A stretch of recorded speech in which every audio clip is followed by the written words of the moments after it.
is brought to you by Head Start Basketball.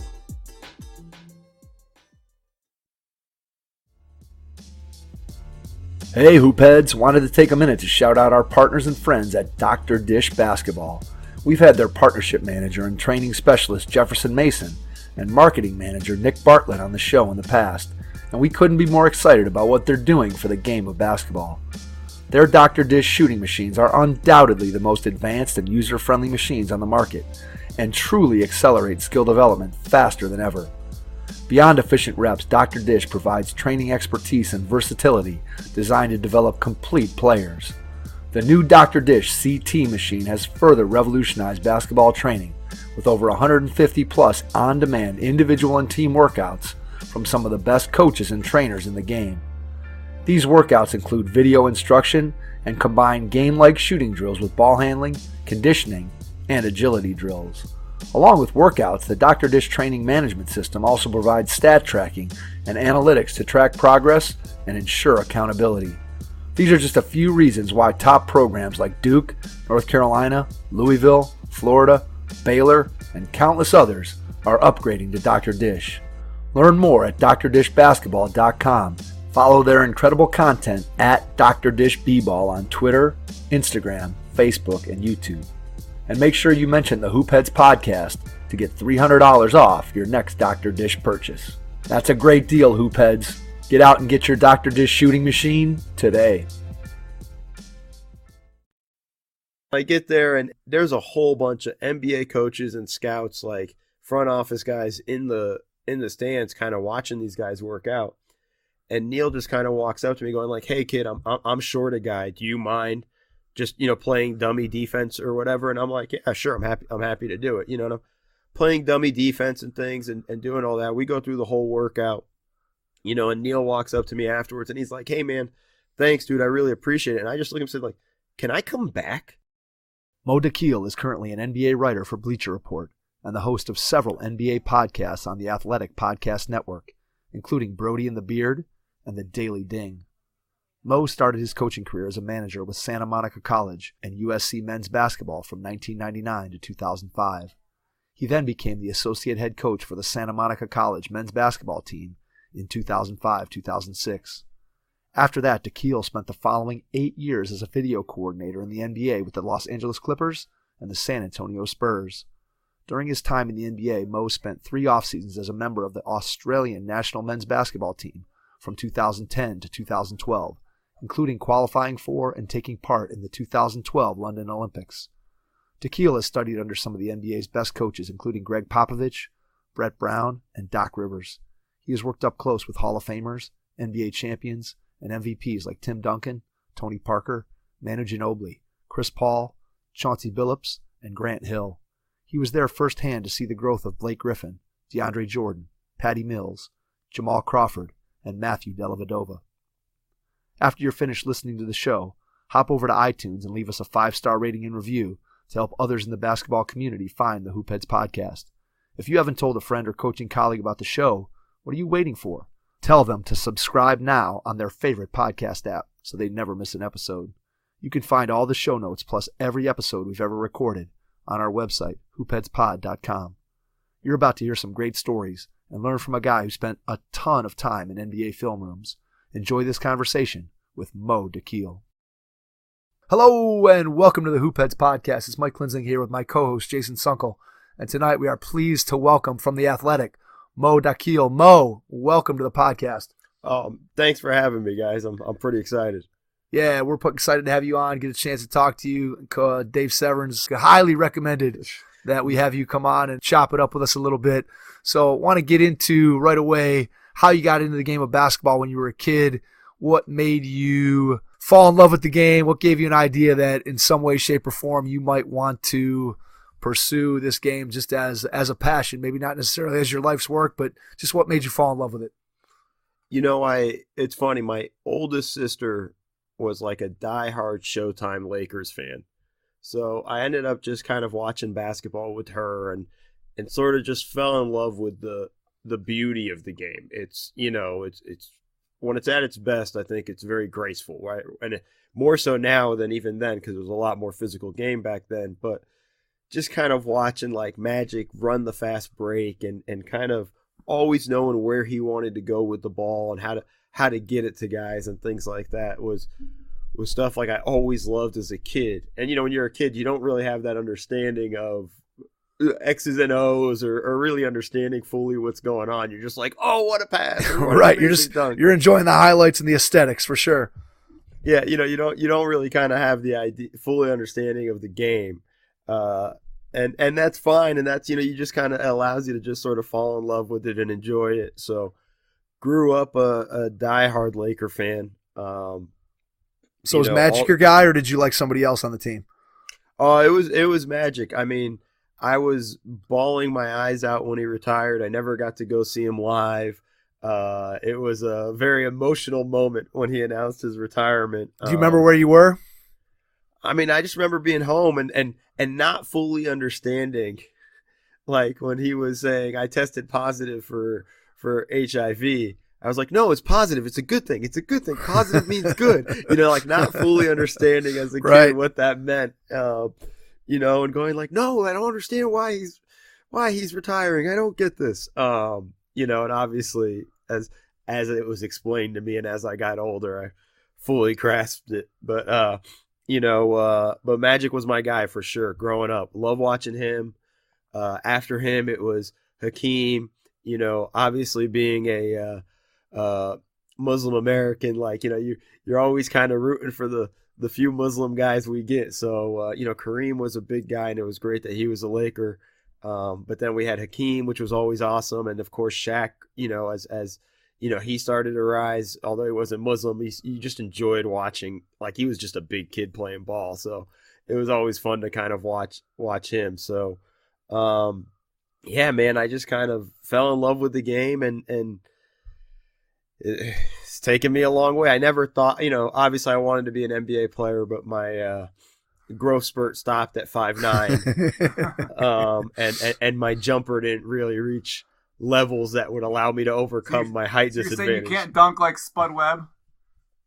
No, I can't, unfortunately. I wish I could. There was a time I used to be able to grab rim. Like, that was like my highlight. Like, all right, me and you are together, and except I'm 6'3", so it's a little bit more embarrassing for me only to be able to get to that level. So, but I mean, I was working my legs, I was calf raises, everything. I'm like, I'm gonna dunk a ball sometime, and the closest I got was being able to grab rim, which was still pretty cool. Don't you wish you could just do it once? Don't you wish you could feel like I would love to just be able to just one time be able to go and dunk over somebody like Jordan. Just one time. That's all I ask. I can lower my hoop to no, it's not the same. Feet. I know I could do it on a 7.5 foot rim. I want to do it on a 10-foot rim. That's my wish. And I always used to tell my friends, I used to be like, man, if I ever could just dunk one time, I am going to let out a scream unknown to man or beast. Like I'm just going to make the most out of that moment if I ever could. Yeah. I mean, I think that when you're somebody who doesn't have that physical capability, and then you see these guys who do, I mean, it's amazing. And you obviously get to see it as we'll get into your story more. You got to see it firsthand working in the NBA, just what physical specimens and just the athleticism of the guys who are playing that game at the highest level. And it's almost another, I mean, it's almost like it's a completely different species when you look at the physical tools that some of these guys have and just the size of their bodies. It's unreal, man. Like, listen, I don't think people can fully grasp how big these guys are, just on TV. And even I forget from time to time, and then when I go to a game, and I'm watching guys at pregame workout, I'm like, oh yeah, no. Oh yeah, they're giant. Anthony Davis is very tall and very large. Like, it's you just, like, yes, LeBron is a physical specimen. Like, you just kind of forget those. We take that for granted a little bit when we watch it on TV, but then when we see it in person, it's like, oh yeah, no, that's right. Makes sense. Yeah, there's no way you can grasp it, watching it on TV. And even if you're in the arena and you're not sitting close, I was fortunate that when I was in high school, I had a friend who at the old Richfield Coliseum here in Cleveland, where the Cavs used to play before they moved downtown, my buddy his dad had season tickets on the floor. So I would get to go to 3-4 games a year and sit right down on the floor. And when you do that compared to sitting up in the upper deck or watching it on TV, that's when you really realize that, hey, that they're not just little, electronic figures moving around on your screen. They're actually human beings, and then they're ridiculously huge and fast and strong human beings. It's a totally different world watching it up close than it is for anybody who's never gotten a chance to do it. You got to do it at least once to get an idea of the scale of how big these guys are. Yeah, I mean it's a whole other level, and I think that's kind of the stuff we don't. I don't think some people fully grasp that the not just that, the athleticism, the agility to be that size and able to move. I mean, it's impressive when guys who like Kristaps Porzingis is, crossover step back. You're like, wow, for a 7-footer to do that, that's pretty impressive, considering what we're used to, growing up, what I've watched. I mean, no offense to Kareem Abdul-Jabbar, but like that wasn't in his repertoire. Like he couldn't move quite like that, Nope. The athleticism of guys today and just the different things that players can do. And I know you do your Houston Rockets podcast, and so you're talking about James Harden all the time, and I've kind of been on record as not being the biggest fan of his, simply because big moments I don't feel like he's come through necessarily, but he's amazing as a talent, and the number of shots that he just shoots where he's just creating that whole thing for himself, and he shoots it with the guy draped all over him, and he's moving backwards. And I mean, he's the greatest difficult shot maker, I think, in NBA history. And you put him back in the era that we were talking about at the top of the podcast. You put him back there with Kareem and Magic and Michael Cooper and Byron Scott and Worthy and AC Green and all those guys, and you wouldn't even recognize, they wouldn't even be able to comprehend or fathom what Harden is doing from a skill level standpoint compared to where they were at that time. I mean, it would almost be like, and I have to imagine this because I obviously wasn't around to see it, but like when Pete Maravich would do something crazy with the ball. Right. Like, and the sort of in-awness of what I would imagine everybody would just be like, did he just do that? I mean, like it would Right. kind of be at that level though, right? Like we're almost taking it for granted with Harden now, because he does it on such a normal thing, and we're seeing a lot of other guys do it. I mean, Luka Doncic is able to do some of these things, and the stuff LeBron's able to, like, we take it almost for granted at this point. But at a certain level, it's like, man, this is almost artistry, watching these guys kind of do it. And I get the dislike for Harden. I actually like your reason for not liking Harden, because it's like, hey, he just hasn't done it in the big moments, whereas other people are like, it's not entertaining. I'm like, I mean, this is a guy making something out of nothing sometimes. Like, you kind of got to just enjoy and watch him cook from time to time, because you're not going to get to see that stuff too often after. No, he's amazing as an individual talent, and the things that he can do are they're just incredible. I mean, I look at the shots he makes, and they're mind-boggling. I mean, as someone who played the game, and I obviously never reached the NBA, but I played Division I college basketball, and you think about what he's doing, and you think about the ability to do that on the floor. It's just it's unbelievable to me, the skill level that he has, and I marvel at it every single time I watch him. And yet I think about the Rockets, and I think about the other players on that team, and I just don't know if you can win. And I know they were very, very close, and they got closer to beating Golden State at their peak than anybody else. But I just think when he's got the ball as often as he does, that it's really tough on those other guys who are his teammates. They got to have a special mind to be able to play with him, and to be able to be ready to be able to contribute when they're needed to contribute. And yet most of the time they're just kind of standing and watching what he's doing and getting themselves ready to shoot. It's so hard. I mean, I don't think we give these guys credit for just how difficult it is to play in that situation. It's it as well as most of your listeners know it, and Jason as well. Like, basketball is such a rhythm game, and having a flow and kind of feeling like you're involved makes a big difference. And when you're playing with Harden, it's you can go 5 possessions and not see the ball. And that's a 10 challenge. possessions and not see the ball. It's true. I was trying to be nice, but Jason's right. I mean, you can go. I mean, hell, you can probably almost go a whole quarter. But like the challenge behind that for a lot of these guys, like it takes a special player to thrive under that. I mean, it's not completely new. Like, there was that run with Allen Iverson and the Sixers when they were going to when they went to the championship. I mean, it was very similar to that. Like, he was Super Bowl dominant at the time, and it was him, and he would kick it out. He had guys like Eric Snow and whatnot, but it's not like he had a ton of other creators. It was all on him. Oh, no, I'm having flashbacks. Please, don't bring up Eric Snow again.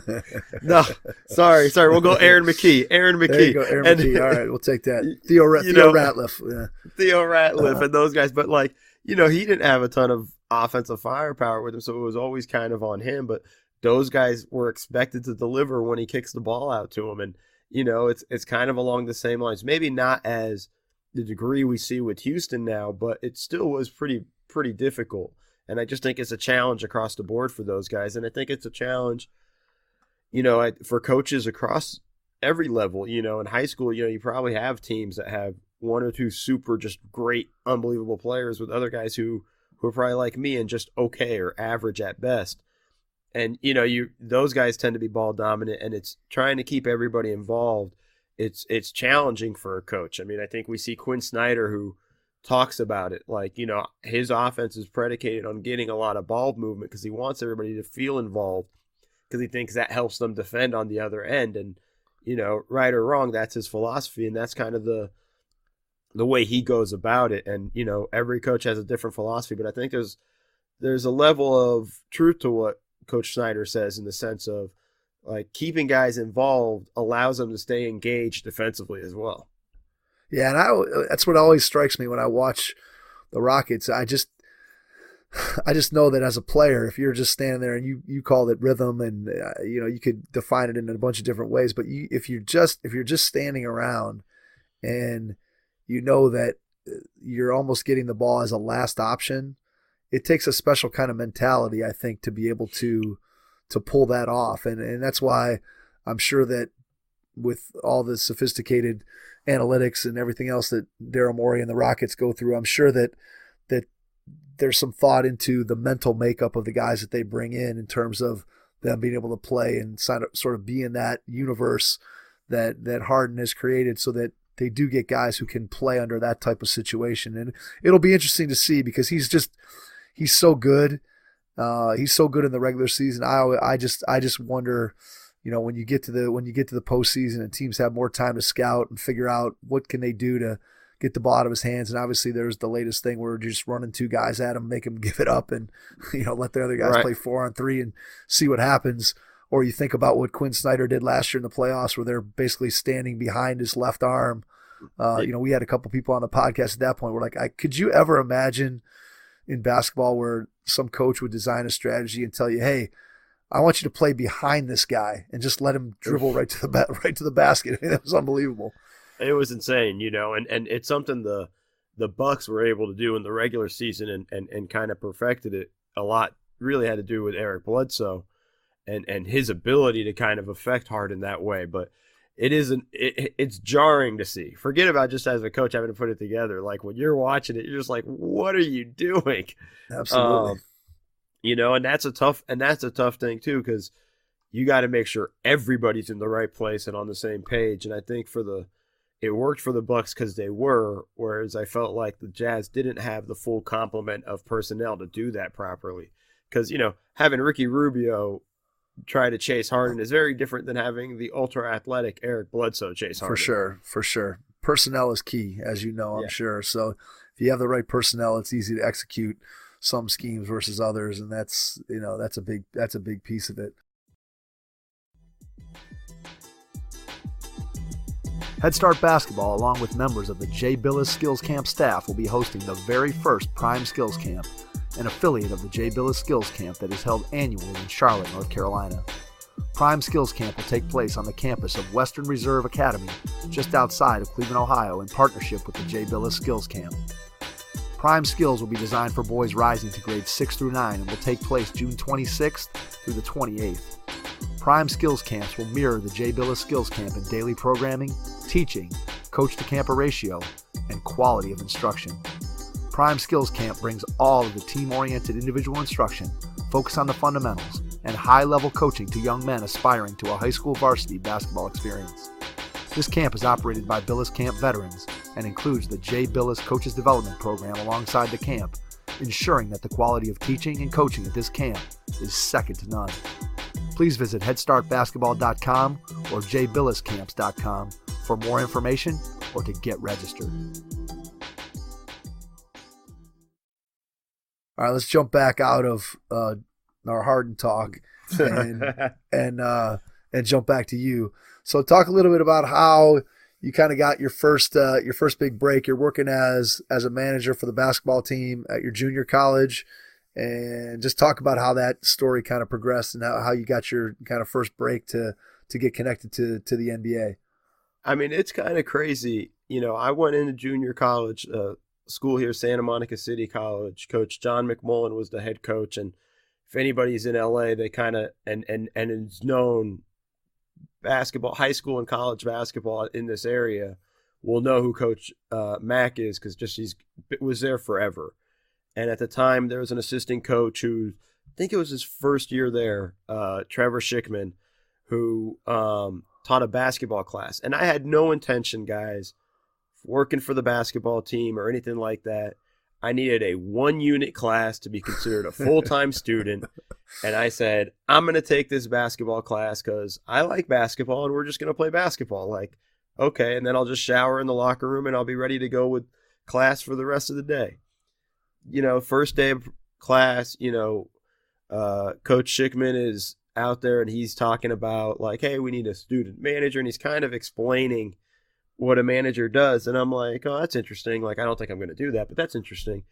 And then he said the time commitment's from 2 to 6, which then I realized wow, that actually fits perfectly for this wide gap I have in break in my schedule. Cause I had classes until 1, and then I had a math class at 6:30 that I had to take. So, and anybody familiar with LA, I lived in the Valley, this is Santa Monica. It's a super long commute. So it's not like I was going to be able to go home and then come back.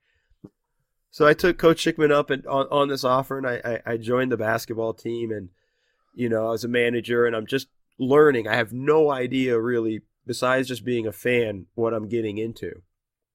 And, going through all these things, watching practice and watching Coach Mack and Coach Schickman kind of go through practices and run these guys and watch it all together. I just kind of 6 months in, I was just okay, I want to be involved in this somehow, whether it's coaching, whether, at that time it wasn't even the NBA. I was just thinking I just want to coach now. So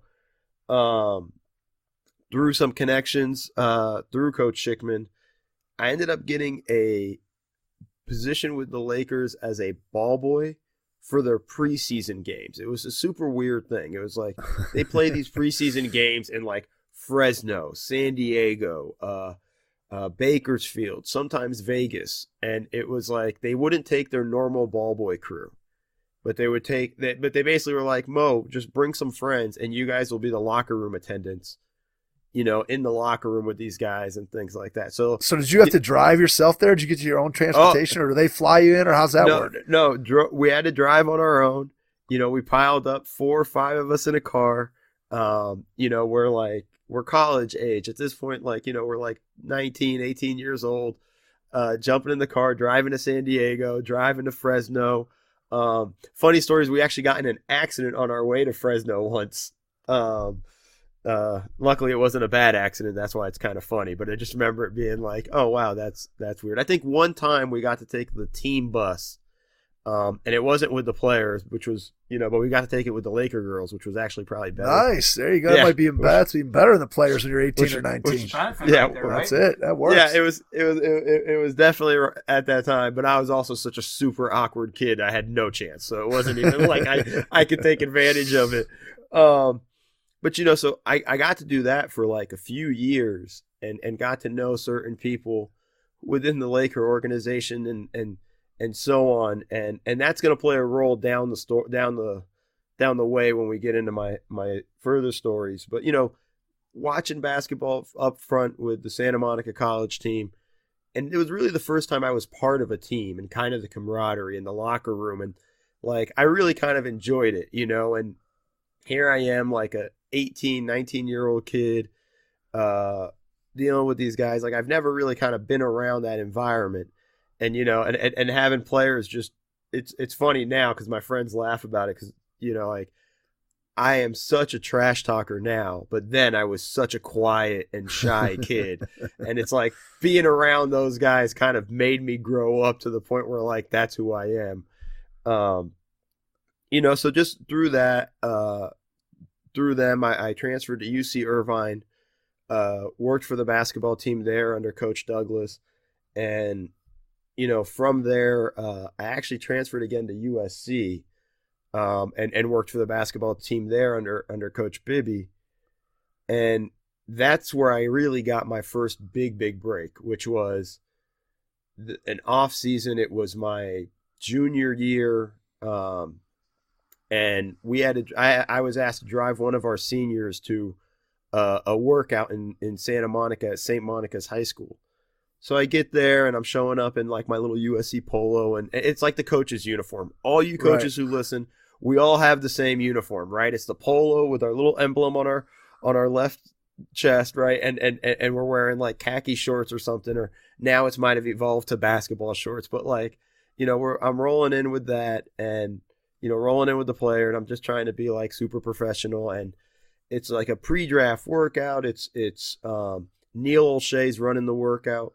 Tim Gergerich is assisting Neil with running the workouts, and this is a time when Neil was an assistant coach with the Clippers, but like his contract would always end in time for him to be able to do this draft stuff, and then they would just re-sign him at the end of the offseason. It was like a weird thing. Eventually, the league kind of caught a whiff to what was going on, and they sort of put the kibosh on it. But that was it was after the fact of when it mattered for me the most. So I get there, and there's a whole bunch of NBA coaches and scouts, like front office guys in the stands, kind of watching these guys work out. And Neil just kind of walks up to me going like, "Hey kid, I'm short a guy. Do you mind just, you know, playing dummy defense or whatever?" And I'm like, "Yeah, sure. I'm happy to do it." You know, and I'm playing dummy defense and things and doing all that. We go through the whole workout, you know, and Neil walks up to me afterwards and he's like, "Hey man, thanks dude. I really appreciate it." And I just look at him and said like, "Can I come back? You know, is this like can I come back?" And Neil just looks at me and goes like, "I can't pay you." And I'm like, No, you don't have to pay me at all. I just want to keep coming. Like, I think I'll be able to learn a lot. I mean, for those who don't know we know who Neil Olshey is now, the GM of the Portland Trail Blazers, but those who don't know who Tim Gergerich is, I mean, he's basically the godfather of player development. I mean, he's one of the first to have ever done it. And on top of it, I mean, he was an assistant coach with Jerry Tarkanian and UNLV, has been all over the NBA. Like, this is a big time thing. And I'm like, this is an opportunity. Like, this is going to be summer school for me.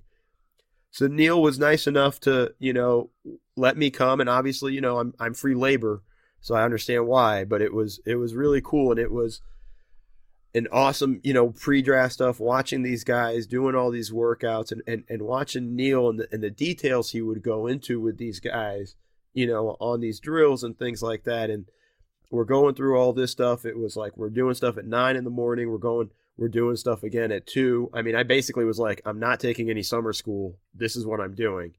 Told the coaches at USC, like, this is where I am if anybody needs me. Like, this will only make us all better. Neil lets me keep coming. After the draft, it turned out that it was, you know, we had just, obviously the draft guys are no longer around. Neil has Jason Capono coming in to work out, Carlos Boozer's coming in to work out. Every now and then we'd get a couple other guys. I think one time we had Kobe in the gym. And I mean, you want to talk about when intensity ramps up for a workout. Kobe walks in and you could just feel it. Yeah, I believe it.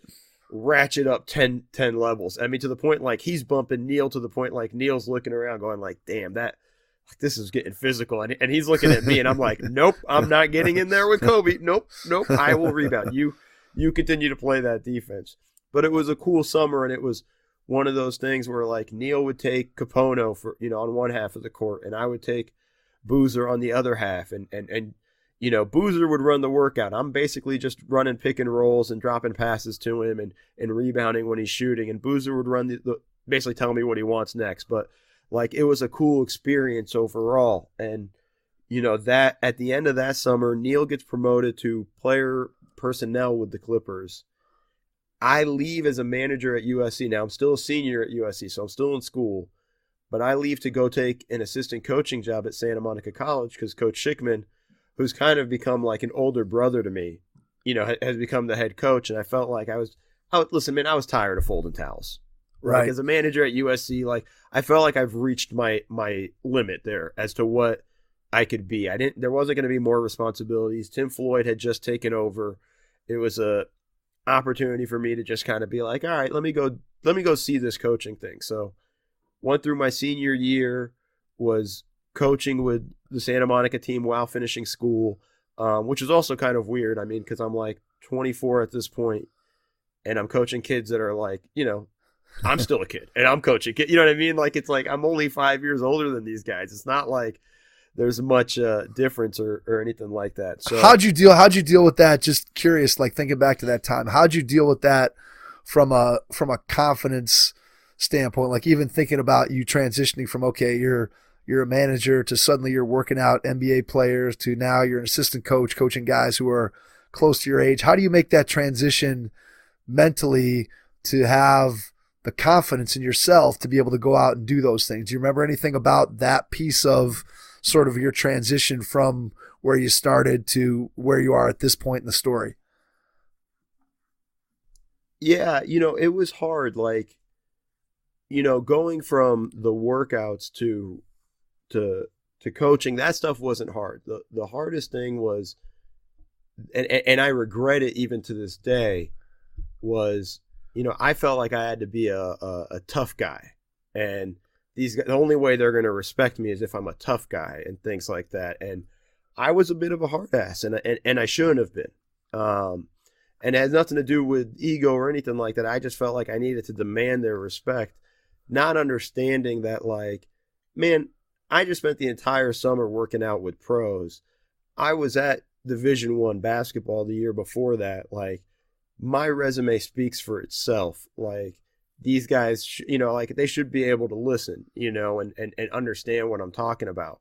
And I think my approach, and the guys were great, and they were respectful, and every now and then you have a blow up here and there, but that's, every coach has to deal with that at some point or another. But I think I wish I can go back and just tell my younger self of, like, man, you just need to chill out, dude. You don't need to be barking like that. Just, the most important thing, it's not how you say it, it's what you say to these guys, and they'll resonate with you and things like that. So I think I kind of got lost in that. Like, I needed their respect, and I needed to have that. And I didn't do a good job, I think, earning that respect. And I think that's something, I mean, really to this day, I still regret. And it's funny, like, I'll see guys every now and then. Just recently I saw one of our old players, and he turned to me and he's like, man, John still talks about that time you kicked him out of practice, man. And I'm just like, I don't remember why I kicked him out of practice. I sure hope I had a good reason, but it's 50-50, guys. I might not have. It. Understood. Totally understand that. So, and of course my response to him was like, well, tell John he deserved it. But, like, it's That's awesome.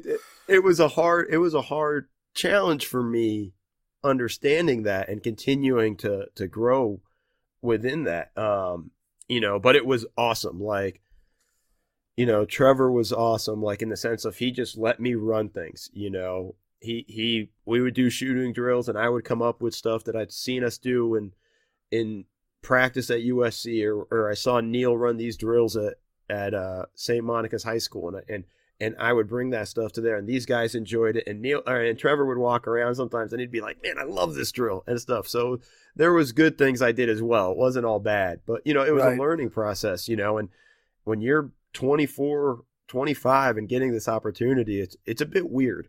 But it was a real good growing moment for me. So that part was definitely interesting. And then I also learned I go through a year with that, graduate from USC. So fight on to all you Trojans out there. Sorry to all you Bruins. Not really, but but the, and continuing on that summer and things like that. And I'm still doing the ball boy stuff. And at this point, Neil's no longer running those workouts. So I don't feel like I have the opportunity to go back that summer. And then, I've done a terrible job of networking and keeping in touch with Neil. I think I called him one time and he answered the phone and he was like in a meeting. And I was like, oh man, I'm sorry. I just wanted to say congrats on the promotion. And he's like, cool, I'll call you later. Boom. And never heard back. And I was like, man, Neil's big time. I'm not going to reach out anymore. And so the funny story is I continue to do the ball boy stuff for the Lakers in the preseason. And oddly enough, like somebody called in sick. So I got to do one of their games at Staples Center. And this is when the Baron Davis was still with the Warriors and Neil's with the Clippers, but their offices are still at Staples Center. So he's coming to check out the game. And Baron had asked me to go as soon as concession stands open and buy like a bunch of chicken tenders. And I'm like, okay, and this is kind of normal ball boy stuff too. This is stuff the ball boys have to deal with on a regular basis. And I have it's a whole other podcast, but I have some great stories from the ball boy. All right, we're going to get you on for that one for sure. We're going to have to call it the Ball Boy Chronicles. I like it. But so I'm running up there and I'm as soon as the concession stands opens, I'm getting these chicken tenders and I'm talking about these are the freshest chicken tenders you can possibly have, which means they are literally on fire. Right. So my hands are holding all these things and I'm running down steps and I see Neil and Neil sees me and he looks at me and he's like, what the hell are you doing? And where the hell have you been? And I'm trying to talk to him at the same time. My hands are burning up because these greasy chicken tenders are literally on fire. And I'm just like, man, like, I don't, hey, I didn't know if I should reach out or whatnot or things. I've graduated. I'm doing this. And he's like, it's like, well, I might have something for you in the video room.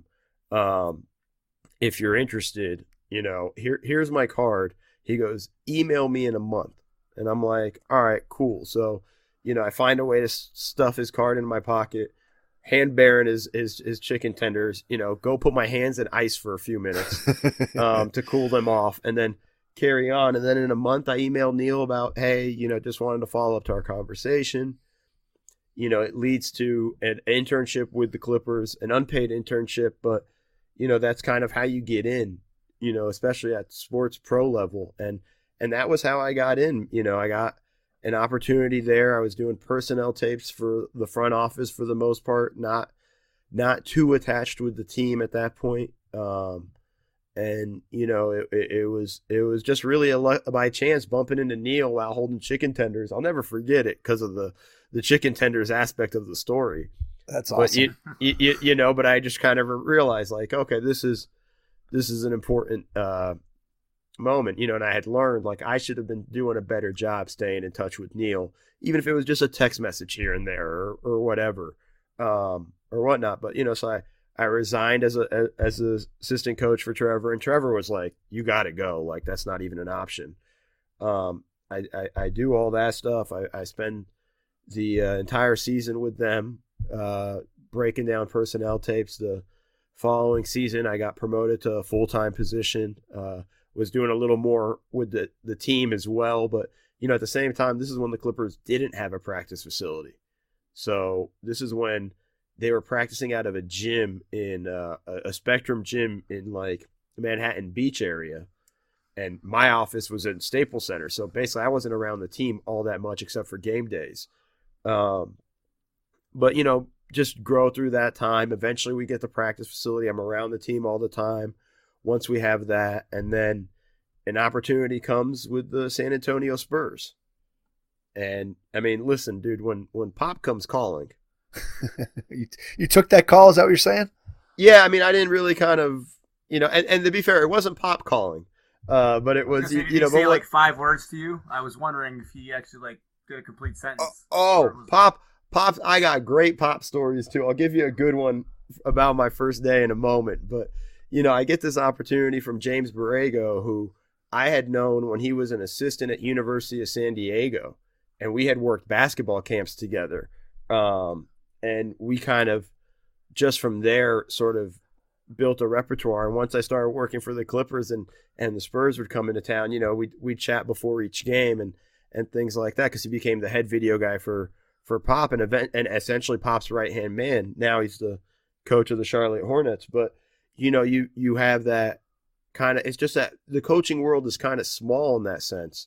It really is. I think you said it earlier with the relationship piece of it is so key. And I think we've talked to so many people who they just, like I met this guy randomly here, and then I stayed in touch with him, and then he connected me to this person. And then before you know it, you're connected to this guy, and then things start happening. It's just amazing how that works.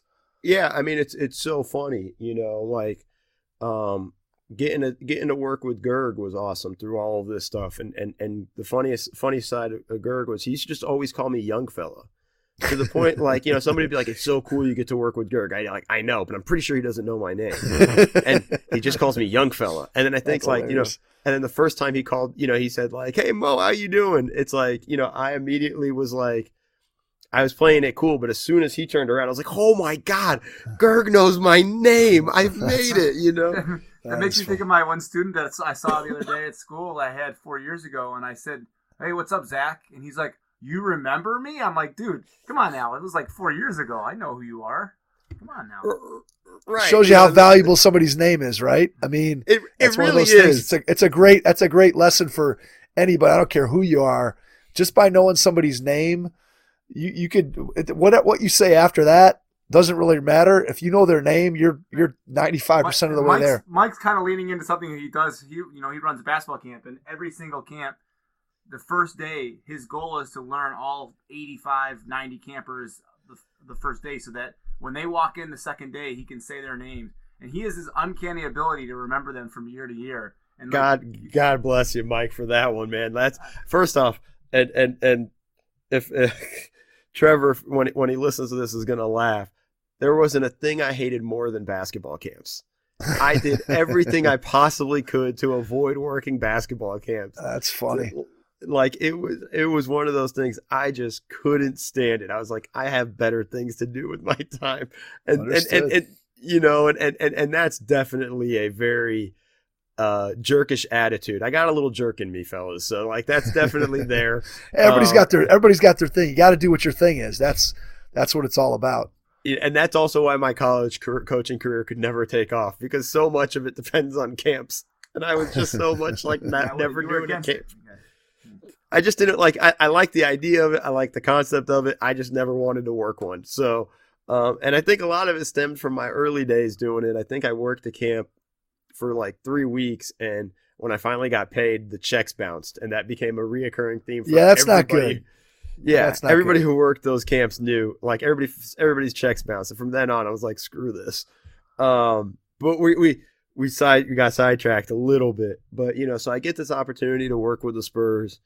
I reach out. I let Neil know, like, hey, I appreciate everything. And, to Neil's credit, Neil didn't want to lose me. Neil was like, hey, is there anything we can do? And I'm just thinking in my head, and I'm just like, man, this is San Antonio Spurs. Like, this is, if I'm only there for a year, what I'll learn probably in this year is going to be more valuable than I'll learn 4 years here. And mind you, we were the Clippers of old those days, so we weren't very good. Right. And Neil was great about it, and I took the opportunity, and I moved to San Antonio for 2 years. Now here's an LA kid who's never really lived anywhere else, moving to San Antonio, Texas. I mean, you want to talk about a culture shock. I mean, we always talk about it going from a small city to a big city. We don't really talk about going from a big city to a small city. I had no idea what I was doing, fellas. I mean, in terms of just the whole city and stuff. Working for the Spurs was phenomenal. And to go to Jason's point of how much did Pop interact with you, with everybody. My very first day in the office, I'm working in the video room. Mind you, I still haven't had a conversation with Pop. I had a conversation. JB's the one that recommended me, Coach Borrego, and I had a phone interview with Bud. And Bud was, Coach Budenholzer is now with Milwaukee, and Bud was kind of like, your first year here, you're an intern. It's a 2-year program. You're an intern and then you're full-time. It's like, but you're full-time already. Why are you doing this? And I just said, listen, to work for you guys, I'd be happy to do it as an intern. And they had a whole system set up. They had an apartment set up for me and things like that. So it wasn't like I was just scraping by. Like, they took care of you. And the Spurs organization really does a good job taking care of their people. But back to the story, like, I haven't spoken to Pop at this point yet. Haven't even met him. Slowly, the video room filters out, and it's just me. And my station, I have my back directly to the door. So basically, when you walk in, you see me first. Before you look to your right or your left, I'm just straight ahead. And so Pop kind of walks in going like, hey, JB. Oh, and he kind of looks around, and then he sees me, and he's just like, well, who the hell are you? and at this point, I've now reverted to like a 9-year-old, and I'm like, well, I'm Mo. I'm the new video intern, or and this is my first day, and I'm scared at this point. I'm damn near pissing myself, and Pop just kind of looks. He's like, was anybody going to tell me?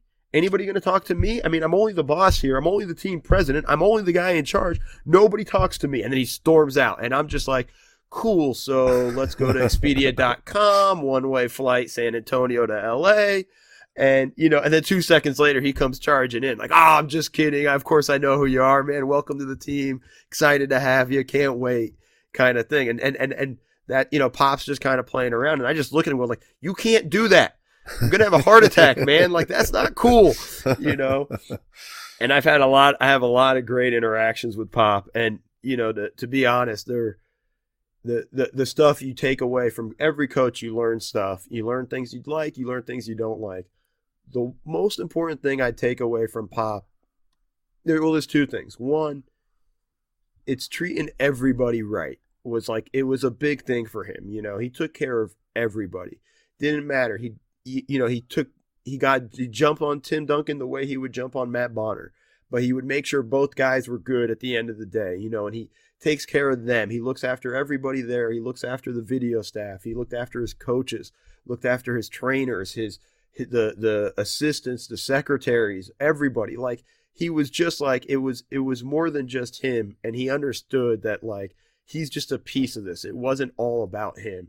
And everybody had a hand in making this thing go. And that was something like he just kind of treated everybody with that respect. Now, he demanded a high level of excellence, but, as well you should when you're in an organization like that. But he returned it that way with letting you know he cared. And then the other thing he showed me, which was kind of something I didn't understand till I got to Doc, or until I got to Pop, and it's something that the impression I had of coaches before, and I hope this is something other coaches can relate to. We get so bogged down into this basketball world and just 24/7. This is all we're thinking about, and we're always on top of this. And Pop kind of showed me you can be more than just a basketball coach. Like, obviously, we know all his political exploits. We know how big of a wine guy he is. He loves food, and you can have other interests in basketball. Like, as important as basketball was and still is to him, it doesn't consume him. It wasn't the only thing about Gregg Popovich.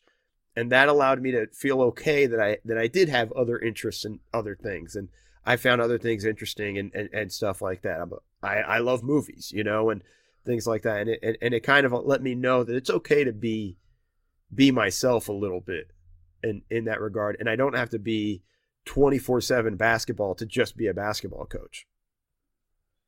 Yeah, that's a good lesson to learn. And I think it's interesting that you say that, because we've talked to coaches on every single level, whether that's, from down and guys who are coaching AAU basketball up through college. And everybody, I think, struggles with that work-life balance and the amount of time that you feel like you have to put in if you want to be successful. And to be able to learn that lesson that, hey, basketball is important. Hey, basketball is my livelihood right now, but there can be more to it. There can be more to my life than just the game. I think that's a valuable lesson that you learned and that Pop was able to pass on to people who were part of the organization. I think that's something that I'm sure that when you look back on that time that you really did appreciate him. I wanted to ask you, just kind of going back to the beginning of, when you started with the Clippers and then kind of take it to where we are at this point in the story now. What's the learning curve like for you, when you start out? How do you go about becoming an expert in the video room? Talk a little bit about the process that you went through to study the game and who kind of helped you along the way, and what did you do to improve at your ability to look at video and pull out the things that the teams were looking for you to pull out? Yeah, the video room has an ability to be very intimidating, and not so much the basketball side of it, because look, I had been coaching basketball. I'd been in basketball at this point for like 6 or 7 years. I had seen it at junior college, Division I, and had those experiences. So I kind of understood basketball to a degree that above normal fans, not to the point where I'm like a great X's and O's guy at that point, but like, you end up being in the video room, you end up learning all that stuff. I didn't know how to edit film. Like, I didn't know the technology of it. That had to be taught to me. But the most important thing that, our, at the time, the head video coordinator was Raman Sposato, who's coaching at the University of Denver now, I believe. And then also in charge of player personnel edits was a guy, Brian Switzer, who I think he's moved on. I think when he got his MBA and has moved on to better things outside of hoops. But like those guys all have kind of, were kind of showing me the ropes of editing. I think the most important thing was being able to know what I was looking at on the screen, going like, nope, that's an important clip. Our scouts need to see that. That's just something you also develop over time. It's reps more than anything. And just by the amount of basketball you watch in the video room, it's hard not to pick up things and not to learn things and to see things. And at first, the game moves much faster. And slowly, as you watch it over and over and over again, you start to see it, and it starts to slow down. And the 8-year-old Mo who was watching the Lakers and didn't really understand what Showtime basketball was all about, well, 26, 27-year-old Mo now understands it and can explain it to 8-year-old Mo. And, you just kind of, as you go through it and watch it so much, it slows down. And I think it's something we talk about with players, but I felt like that really happened in the video room for all of us. Eventually, like, we were able to see everything at a slower speed and get that understanding of it. So, really at the end of the day, it's not a great answer, Mike, I know, but it was just reps and being in the room and wanting to be in the room, and wanting to make sure I knew these things. So having that desire to learn kind of helps with everything. And I think that's just how I got better in the video room. So as you're there and you're first with the Clippers and then moving on to the Spurs, what are you thinking in your head in terms of where you want to go with your career? What's the plan at that moment when you get hired by the Spurs and you're working in their video room that year? What are you thinking in terms of, hey, this is where I want to go with the whole thing that I'm doing right now with the coaching? Yeah, I said, you know what? I think I'm good enough to be an NBA head coach someday. Not at that moment. I definitely sure as hell wasn't ready then. But, I felt like that was my progression. That was the route I wanted to go. And that was the route I felt like I was on the right steps towards. And in San Antonio of all places, you move, everybody kind of gets, their staff gets plucked all the time. Front office, coaches, they always end up getting selected for jobs and moving on. And as I had mentioned earlier, it was a 2-year program. Well, as luck would have it, my second year would end with the NBA lockout. So there wasn't really a lot of opportunities to move up, but through my time in San Antonio, I was working with Coach Brown, who actually took me to Australia to work with the Australian national team for from 2010 to 2012, the Olympics. So I always had that. So when the NBA lockout happens, I fly to Australia, and we're getting ready for that season, trying to qualify for the Olympics. So what's that cultural experience like? You went from LA to San Antonio, and now you're in Australia. Yeah, it was a trip, man. I'm going to be honest with you. First off, the one thing I learned right away was like, man, Australia is far from everything. Like it's an 8-hour flight anywhere else you want to go, unless you're going to New Zealand. It's just far. And of course, across the Pacific, it was like a 16-hour flight. But it was a great experience. I mean, talk about like team camaraderie. I've never been around a team that had the culture they had. And this includes the Spurs, just because these guys have been together pretty much most of them since they were kids and knew each other and knew the ins and outs of each other. And, it was a phenomenal experience. And from day one, I mean, the coolest thing about it was from day one, they immediately accepted me. Mo's with us, man. He's our guy. We're going to teach him about Australia. We're going to teach him about Australian culture. We're going to show him our habits and things like that. But Mo's our guy. Mo's with us. He's Australian while he's here. And, without a doubt, like from the very moment, like all those guys accepted me. And it was cool, and Coach Brown really empowered me to step up as a coach and to kind of go back to your question of how I got a lot more confident about my coaching ability because of Coach Brown and my time in Australia. Because, Brett sat me down one day after our first couple of coaches meetings, and he's like, I brought you here to do video and everything, but you're also here to coach. And that means you got to talk in coaches meetings. And he's like, and don't be afraid, He's like, I'm just going to tell you flat out, 80% of what you say is going to be stupid and not helpful. But that 20% you give me is going to be gold. And that's going to be 20% that I can't get from anybody else. And that's going to come from you. And that doesn't happen if you don't talk. So don't be afraid. Say what you want. I'll let you know when something's a good point. I'll let you know when something's kind of, that's not the best idea, sort of thing. But but you got to talk in these meetings. And he empowered me, and that allowed me to gain confidence in what I was saying. And eventually that 20% grew to 25 and grew to 30, and I was, making smarter points and was better. And that's something too that coaches need to do a better job of, is empowering their staff. And you're not just coaching your players, you're coaching your assistant coaches, and you're trying to build those guys up. And I think that's something that, Brett really kind of made a point of. And it was cool. Like, I mean, some of my points sometimes was we would talk about game day preparation, and we're like, okay, the guys are going to have breakfast, we're going to have practice, we're going to have lunch, and then, 6 hours later we're going to be on the bus. And I just kind of looked at them and I go like, and this is, again, mostly because I care about my own habits. I just looked at the guys going like, well, are we going to have a snack for the guys? And really, I said the guys, but really I meant me.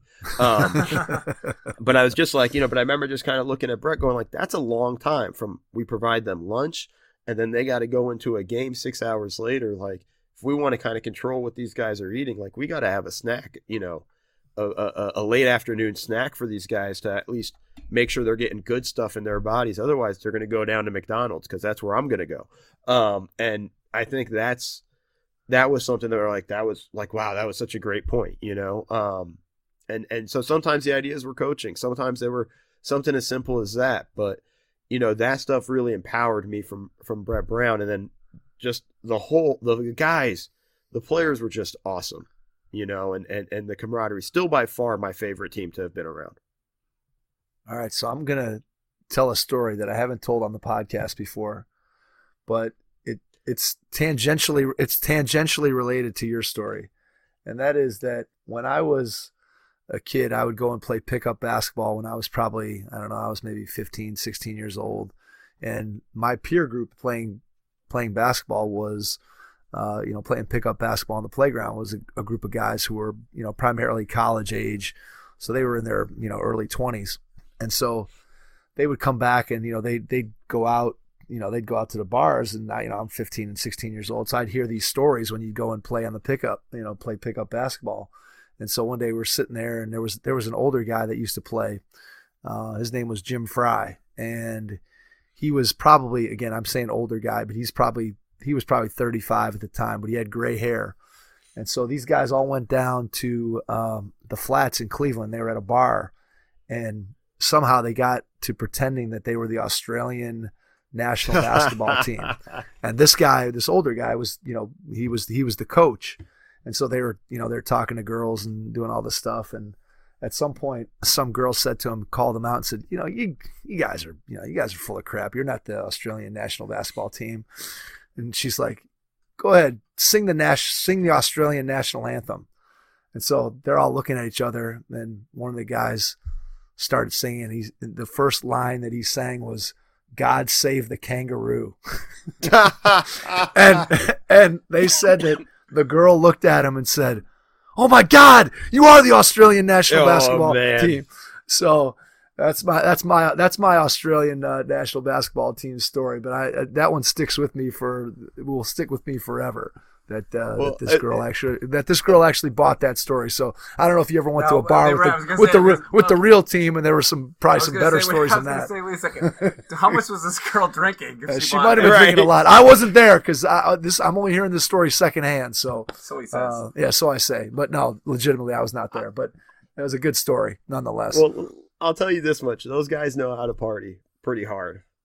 They do a good job of working hard on the court and going hard off. I've seen the Dellavedova pictures from the 2016 championship thing in Vegas, so I'm assuming he probably was pretty fun to be around. Well, one of the funniest things was, I got two stories. One for your national anthem anecdote. We're playing Team USA before, in the Olympics, and I come back from, and I line up with the team for the national anthem, and then I run back into the locker room and do video stuff. Where I come back and I walk into the Clipper video room, and Ramen has it queued up on every TV in the video room. The frozen shot of me standing against Team USA singing the Australian national anthem, and not really singing it as much as just pretending to mouth the words because I still didn't learn the words. But and I'm pretty positive "God Save the Kangaroo" wasn't the first line. I'm pretty sure it's not. Yeah. Yeah, but it was just funny. Like, I just walked in and they were just like, "Traitor, you tried to take us down." So we had that fun with it. But the night we beat New Zealand 3 games in a row to qualify for the Olympics. It's a bit unfair the way the Olympic qualifying is set up. Australia has a pretty easy advantage in the sense of they just have to beat New Zealand in a best of 3 series. I'm sitting with all the coaches and we're hanging out, and my phone just starts blowing up, and my Australian phone is just going nuts. And I'm like, I look and I'm like, it's our captain, Matt Nielsen, who's calling, and I'm just like, he's like, "Yo, we're going to the bars and you're coming with us tonight." And I'm like, "No, I'm gonna hang with Brett and the guys or whatever." And I kind of just hang up the phone, and we're sitting there, and then my phone just continues to light up.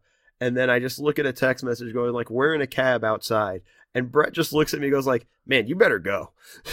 Like, you don't have much of a choice. And I was like, "All right, well, I guess I'm going." And I mean, really, it was just one wild night of debauchery with the boys. But that was that camaraderie that team had, and they really loved each other, and you could see it in themselves.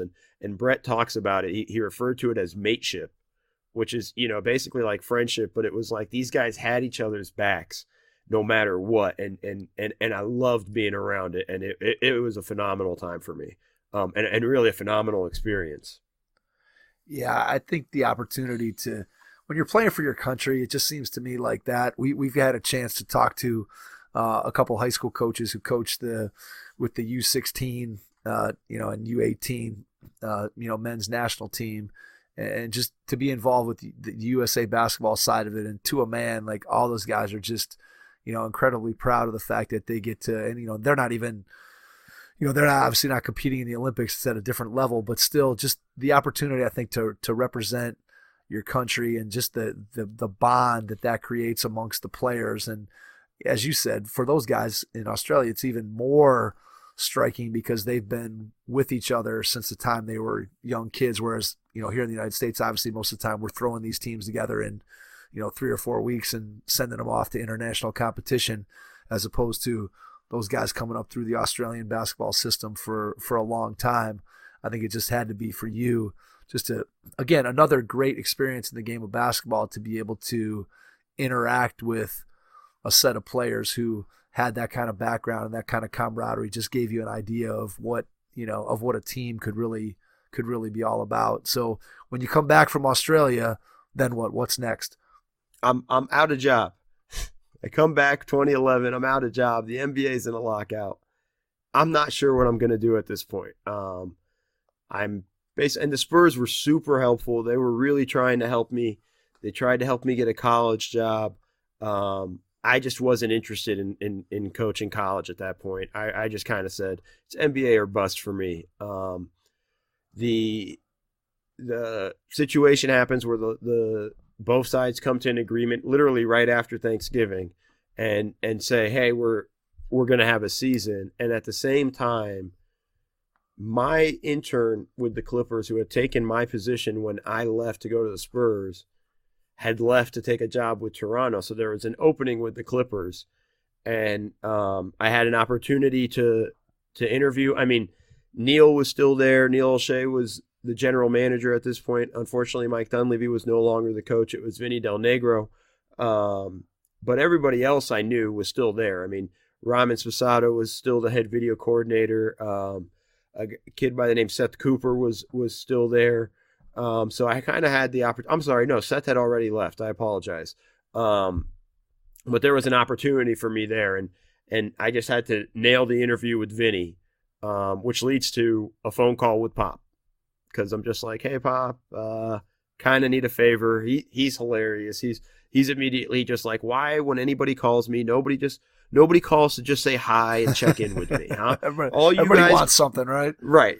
All you guys call and need me to call somebody else. You're just giving me more work, Mo. What do I need to do? And I said, yeah, well, I go, actually, I need you to call Vinny for me, and talk to him, and kind of give him a recommendation about me. And at the same time, I'm actually interviewing with the Cleveland Cavaliers, in your neck of the woods with Dave Griffin. This is, I think, when he was still the assistant GM. Dave Griffin and their video guy about an opportunity there. So I set up these meetings. I'm speaking with Vinny in the morning, and then I'm speaking with Griff in the afternoon via Skype.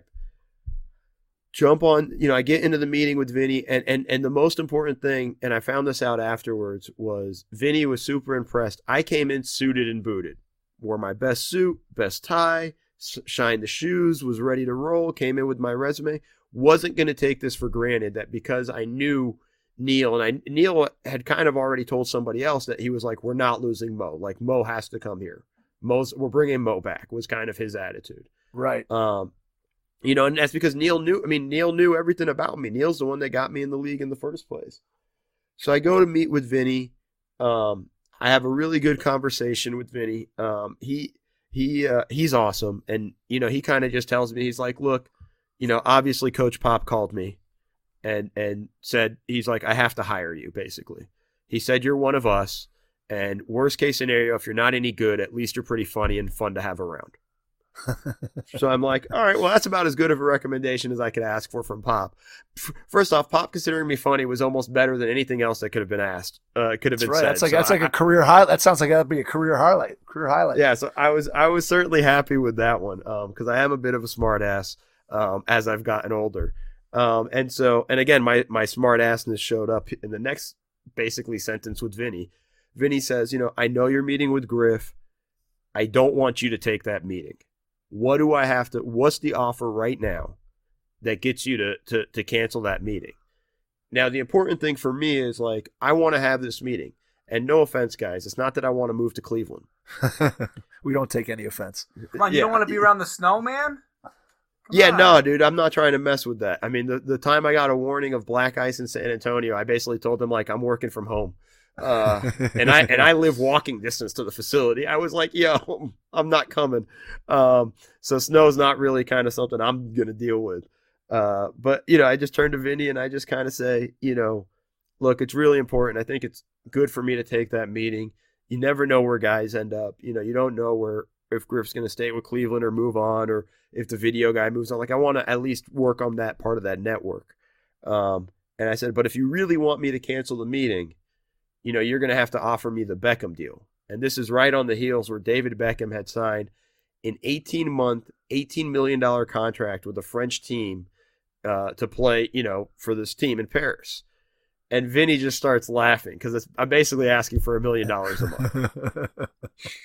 And he didn't go for it. He didn't jump at that. He didn't jump out of the chair and say done. I think I have a better chance now that it's the Bomber Clippers and not the Sterling Clippers. But that didn't really kind of resonate too much. That money falls out of Ballmer's pocket when he goes and sits in his car. It falls right out when he jumps in. I know, because I'm trying to catch it every time I go to a Clipper game, Mike. Absolutely. But yeah, so I interview with Vinny. That went really well. I call Pop afterwards. I explain to Pop everything, and Pop's like, no, that's the right choice. Have that conversation with Cleveland and then kind of make your decision. I interview with Griff that afternoon, that evening really. And Griff was just it was a great conversation, and he was very candid with me. He's like, look, we're not sure what we're going to do here. It might just be an internship. It might, we're not sure it's going to be a full-time position. And at this point in my mind, I'm like, all right, no more internships. Like I'm at the point I should be able to have a full-time position. And he just, Griff just says to me, hey, just do me a favor. Just let me get to you in the morning. He's like, I know you have an offer from the Clippers. I know LA's home, so I know the situation for you. But just don't give them an answer yet until I get a chance to get to chat with you tomorrow, until we figure out what we want to do. I'm like, all right, no problem.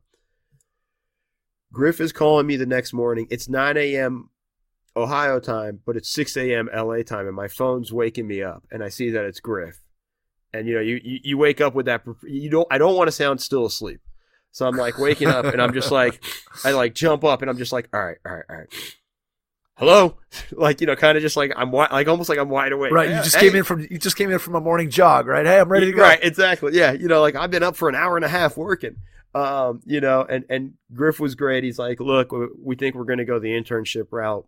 Obviously, probably doesn't make sense for you. I'm like, yeah, it doesn't, but I appreciate that. And I just immediately called up Ramen, and I just said, hey man, I'm on my way to the office, dude. Get the paperwork ready. And that I ended up back with the Clippers. That turned out to be an eventful season. We traded for Chris Paul. After the original trade got vetoed, we got him back. I like to tell people that it's really Chris knew that I was there and wanted to join us. It's because of me. And really, had 2 great years under Vinny. Really a great opportunity. Again, Vinny was one of those guys that really let me do a lot and fully get involved on the coaching side of things. And then unfortunately, as happens in the business, Vinny gets let go. We bring in Doc Rivers. Doc comes in with his whole staff from Boston and a few other people. So, I kind of dropped down a ton in the totem pole and, worked for a year for Doc. It was a great experience. And then, after that, Doc let me go, and I just kind of said, cool, man, I gave this my run, man. I'm good. I don't think I want to keep running around here, moving around, trying to make this thing happen. I kind of walked away at that point. And when you walk away, then what's the next thought? Like, what's your first thought when you say, okay, I'm not going to do this? Then was it, oh man, I have no idea what I'm going to do? Or did you kind of have in the back of your head where you thought you might want to go next? Oh no, it was intense fear. I had no clue in the world what I could do. When I'd go look at my resume, I was like basketball, graduated from USC. And it was just kind of like I don't have any other discernible skills. And which isn't necessarily true, because you learn how to communicate for sure as a coach, and you learn a bunch of skills and you learn things, and there's a lot of stuff about it, having worked with a team and that skills that I just didn't really understand how they would relate to a real world job. I ended up taking a job as a tech recruiter, which was cool, but I also hated it because it wasn't who it's not me. It's not something I felt like I'd be very good at. I dove in at first, but eventually just kind of didn't like it and got out. And while I was there, I started, I kind of started to find my love for basketball again, because I had sort of lost it a little bit. I'm gonna date myself here a little bit, but I don't know if you guys remember the movie Top Gun. Oh yeah, but there's a new one coming out next year, man. Get ready. Oh no, you have no idea how excited I am for that. Like it's not even like I'll camp out now if they told me I'm supposed to. Like that's how pumped up I am for it. But I was almost like Cougar, I kind of just sort of lost my edge, and just didn't have the love for the game anymore. And the time away was actually a good thing, because then I slowly started to gravitate back towards hoop and watching it all the time, and then started my own blog, and writing about it, and from there, built my own podcast, and now, it's kind of crazy. Now I podcast for The Athletic for a living. I write for Bleacher Report for a living. Like this is something 4 or 5 years ago I didn't know was really possible. But I'm slowly working my way up, and on top of everything else, my favorite thing is like I just love the game again. And I think that's normal for all of us. I kind of got burnt out. And I think through walking away for a while, I came back, and now I'm fresher now, and now I have more of a mind for it, and I really love it, man. Like sometimes it feels a little tedious watching some of these games, but really at the end of the day, man, it's the most fun I'm gonna have. Man, these games, sometimes there's so many exciting things that happen in our game that I just love every bit of it. Yeah, I think it's when you're that immersed in it as a coach, I think you get so emotionally wrapped up in it sometimes that you lose the enjoyment factor of it, if that makes sense. And I'm going to sort of relate in a slightly different way, but I think it's the same sort of idea in that. So I'll coach my own kids in games, and when I coach my own kids, and it doesn't matter, like right now my youngest daughter's in 4th grade, so I'm coaching her team, and when I coach her games and my team loses, we lose, like I'm racking my brain until we have the next game. What could I have done better? What you're right. Wrapped up in how could I change? What could I have changed? If I only would have done that, or if I, and I mean half the girls on the team can hardly dribble, and so you're trying to figure all this stuff out, and then at the same time I can sit in the stands as a parent, and I like watching my kids play, and I hope they do well, and I hope their team wins, but if they don't, I give them a hug after the game, and I go home and I eat dinner, and I don't even think about it anymore. And I think about which one do I enjoy more? Which situation do I enjoy more? And they're just different. But I could see where if you're enmeshed in it 24 hours a day, 7 days a week, that I could see where you get burned out on it for sure. And I can relate to what you're saying. And when you kind of step back, which is what you've done in terms of an intensity standpoint of being involved in that minutia of coaching a team and just being wrapped up in everything that goes along with that. Now you're able to just kind of step back and look at, thinking back to the very beginning of our conversation, just the beauty of watching Magic Johnson play. You're now able to go back and see that, and then to be able to share what you've learned through the course of your career with people, whether it's through your writing or whether it's through the podcasts. It's just got to be tremendously gratifying to be able to take something that you've loved for a long time and now interact with it in a different way. Yeah, it's a whole new world of it, and it's fun. Podcasting with you guys is fun, and reliving some of these tales. Like I'm remembering even stuff now where I'm like, wow, I forgot all about this. Yeah, but like when you're in it, it's so brutally tough. As a video guy, I was sleeping maybe 5-6 hours a night. And that was on like good nights. There were a lot of times I looked like a zombie. Like I'd walk into the office at, ready to roll and going in on 4 hours sleep.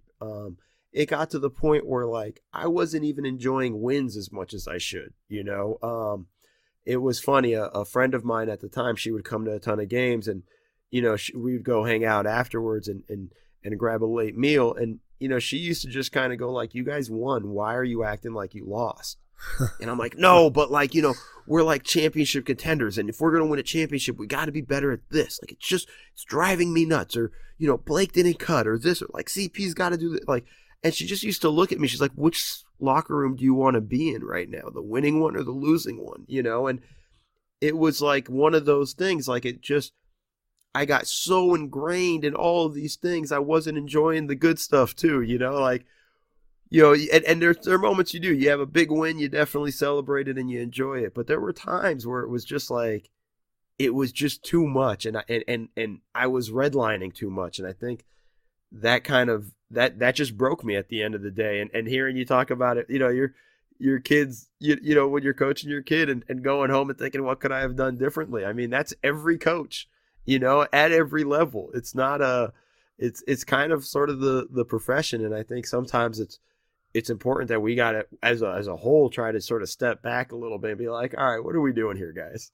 It's true. It's very true. I think it's the life of a coach. I think if you care and if you love the game and you love coaching, I don't think there's any coach that I've ever talked to that doesn't have those feelings that you described and that I described, where you're just always thinking about it. You're always trying to figure it out. And when that's the case, you can run the risk of, what you described, which is it becomes a job, it becomes an obsession, and the enjoyment of it goes away. And I know that from our perspective, like, with the podcast. And so I started out my career as I was as a teacher, and I was an assistant varsity coach for 13 or 14 years. And, one of the things that I loved about coaching was the time after the game was over, after practice was over, just sitting around in the coach's office, just talking to my guys. And the podcast in a lot of ways has replaced that. After I got done coaching, that was probably the thing that I missed more than anything, was just those conversations. And really the podcast has almost taken the place of that. And now I'm getting to talk to such a wide variety of people from all different levels of the game, all different parts of the country, and just getting to share and hear the passion that people have for basketball, and then the passion that they have for sharing the game and just being willing to give to other people and to try to make the game better. And that to me is what is really been cool about this process is, again, you're stepping back from that immersion into it, but you're also still able to share your love for the game with people by doing this. And that's what's been really fun.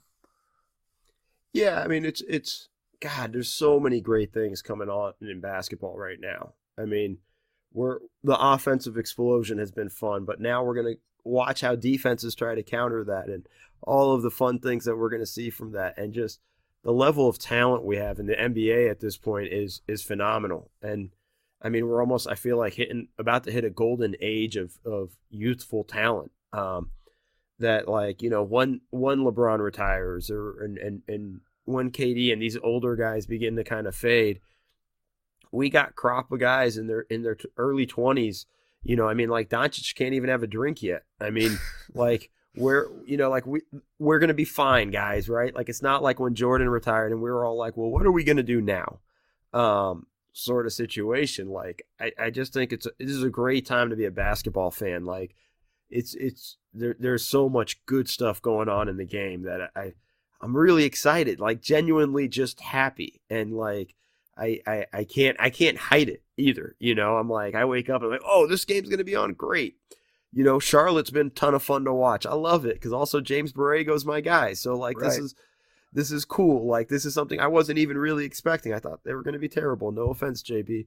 But like, but like, this is a fun thing. And this is the fun stuff we get in hoops and watching these guys kind of explode. So, we're just in a really lucky place with basketball right now, and especially in the NBA level.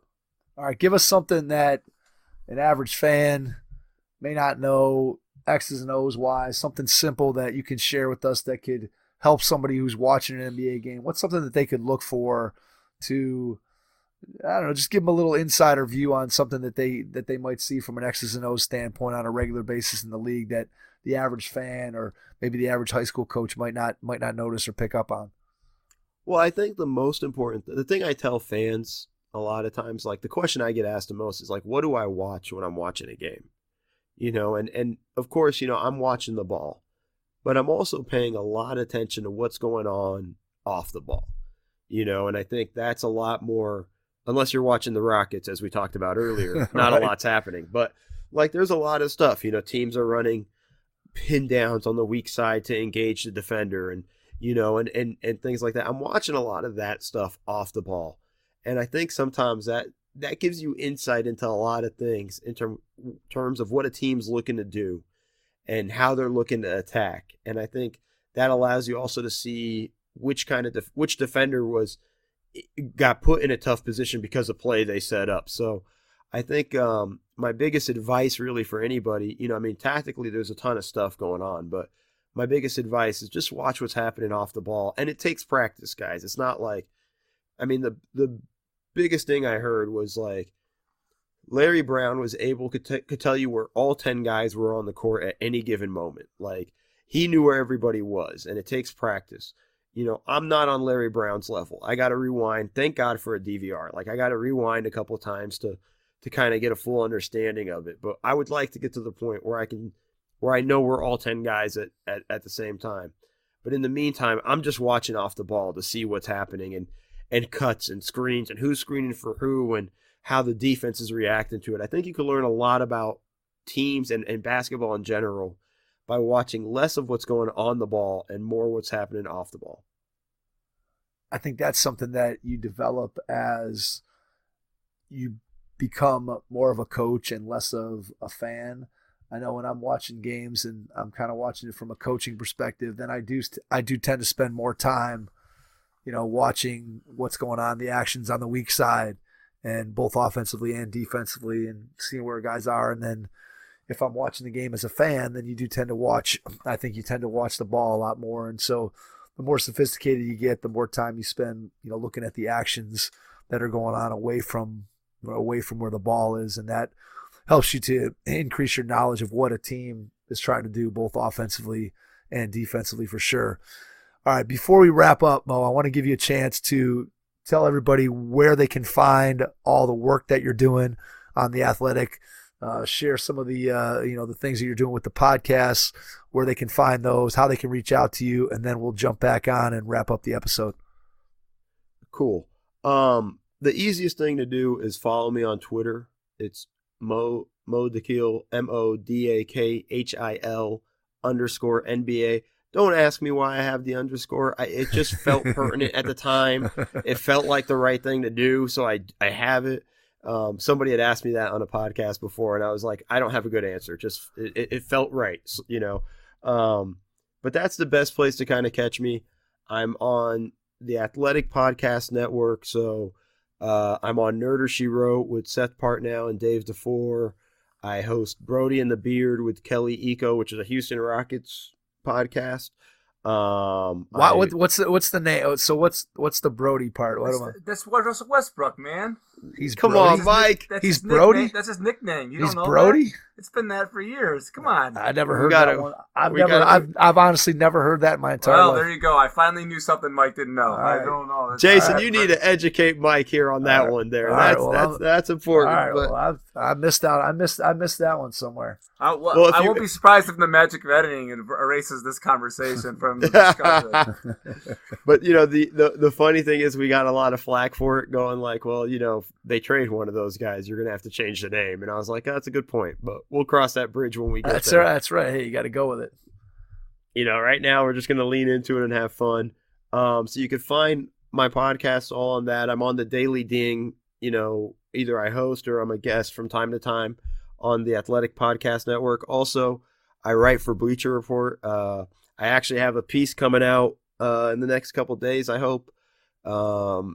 If my grammar was correct in the article, hopefully it'll be out pretty soon on some of the ATOs that coaches run. This is after timeout plays. So I kind of focused on three guys: Doc Rivers, Mike Budenholzer, and Rick Carlisle. I think they're doing some interesting things with after timeout plays, and I highlighted that stuff. So You can find my writing on Bleacher Report. But really, at the end of the day, just follow me on Twitter, and that's how you'll be able to see what I'm tweeting out, my articles and podcasts, and then you can ignore all the nonsense other stuff I tweet because sometimes I just get bored.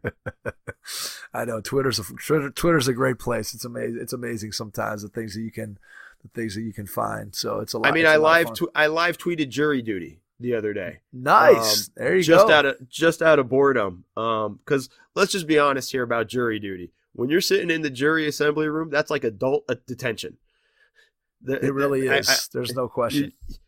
You're sitting in there and you're just waiting. Luckily, I had internet, and I think they even kind of made a comment of like, "Don't be on your phones." I'm like, "Nope, I'm on my laptop, guys, but I am on social media." But yeah, if that's not your cup of tea, you could probably just mute those conversations. But that's the best place to find my work. Awesome. Mo, we can't thank you enough for spending almost an hour and a half with us tonight. It's been a lot of fun to dig into your journey, find out more about all the things that you've been able to do. Yeah, you can share whatever you'd like. I want to share one. I want to make one point that's important because I know we have a lot of coaches on here, and this is something that's stayed with me for a long time, and it applies more than just coaching. But when I originally emailed Coach Schickman, going like, "Hey, I think I want to do this. Like, this is what I want to do. Like, I want to coach." You know, one of the most important things, he kind of responded back, and it was the best piece of advice I've ever gotten. And gosh, I hope I've said this to him before. I'm going to make sure he listens today, or listens to the pod, but so he'll hear it then, and he'll tell me later how I've never said that to him, and he's disappointed. But that's a whole different story. But the advice was, learn everything you can from the coaches you're working for, but you want to be you. And basically, I can't go out there. If I got an opportunity to be a head coach, I can't be Gregg Popovich. I adore him. I think he's the best coach we've ever had in the league. I think he's a better man than he is a coach. I think, all of these great things about him. But I would fail if I got an opportunity as a head coach and tried to be Gregg Popovich. I can't do that. I can only be Mo Dakhil. And I can only go through coaching as Mo Dakhil. And I have to go through it with my style and my way. I could use the lessons I've learned from him and from Coach Del Negro, from Coach Dunleavy, from Coach Rivers, and Coach Mack, Coach Douglas, Coach Bibby, like everybody I've ever worked with. I can use all those lessons, but at the end of the day, I got to incorporate that into me being me. And I think that's something we as coaches, especially young coaches, are trying to emulate people instead of just trying to be themselves. And I think that's hurt me early on, like we talked about in my coaching career, where I was trying to be a tough guy, and that's really not who I am. I think that's something that's important. I think is just being you, and take your lessons from your mentors and everything. But at the end of the day, you got to incorporate you into this, and it's got to be, if it's going to be authentic, it's going to come from you and not you trying to play the part. Yeah, it has to be genuine. If it's not, players can smell a fraud miles and miles away. And I think you're going to end up being way more successful if you're coaching to your own personality. If you try to be somebody else, something that you're not, you're going to be found out pretty quickly, and it's not going to go well. So you're much better off. One of my favorite people of all time, Judge Judy. If it walks like a duck, and it quacks like a duck, it's a duck. It makes me think of it. There you go, right there. That's it. How often does Judge Judy get it mentioned on the podcast? No, I think that's her first shout out. That's the first one for Judge Judy. So we broke some new ground. We broke some new ground tonight, Mo. Hey, again, like I said, we can't thank you enough for being willing to be on with us tonight. It's been a lot of fun. It's been a great conversation. And to everyone out there, thanks for listening, and we will catch you on our next episode. Thanks. As you've listened to the Hoopheads podcast, one common topic that continually comes up in our conversations is character. I'm fortunate to be associated with the Positive Coaching Alliance, a national nonprofit movement that provides valuable tools, training, and resources for coaches, athletes, parents, and administrators that is centered around sports and educational psychology and organizational behavior research. PCA combines this research with practical advice from a national advisory board of top pro and college athletes and coaches who utilize PCA principles at the highest levels of competition. Through a partnership with our local Cleveland chapter of the PCA, we are pleased to offer a discount code to allow you, our listeners, to take a PCA online course for just $20. To take advantage of this offer, visit the store on positivecoach.org and enter the discount code HoopHeads20. That's HoopHeads20 with 2 capital H's. Coaches, I hope you'll take advantage of this great offer from the Positive Coaching Alliance and help us continue to grow the game. Thanks for listening to the Hoop Heads podcast, presented by Head Start Basketball.